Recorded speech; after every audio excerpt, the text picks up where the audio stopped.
Pemirsa, pemerintah lewat perbankan akan melakukan perpanjangan restrukturisasi kredit pemilikan rumah sampai tahun 2022 mendatang.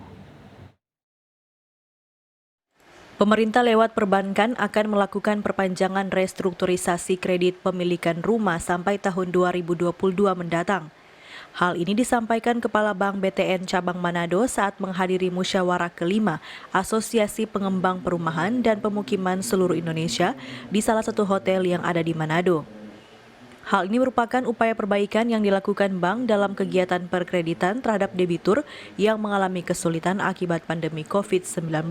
Sebagai bank, tidak hanya Bank BTN, kami juga melakukan restrukturisasi kredit, utamanya ke rekan-rekan atau nasabah-nasabah KPR ya.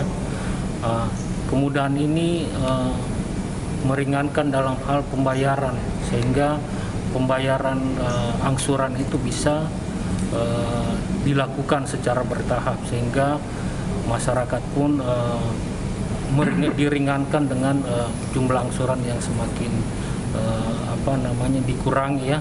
Dikurangi bukan berarti kita ini ya, tapi akan menunda pembayaran angsuran KPR-nya. Tujuannya apa? Sehingga tujuannya untuk membantu masyarakat yang mungkin terdampak dari pandemi ini, misalnya ada PHK atau pembayaran gajinya tertunda, sehingga mereka akan diringankan dengan pola restrukturisasi ini. Dan restrukturisasi ini akan diperpanjang lagi sampai ke 2023.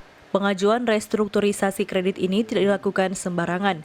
Bank mencakup sejumlah kriteria utama yang mesti dipenuhi agar debitur bisa memperoleh fasilitas tersebut. Hizkiawaran Kiran melaporkan untuk Kawan Nuha TV.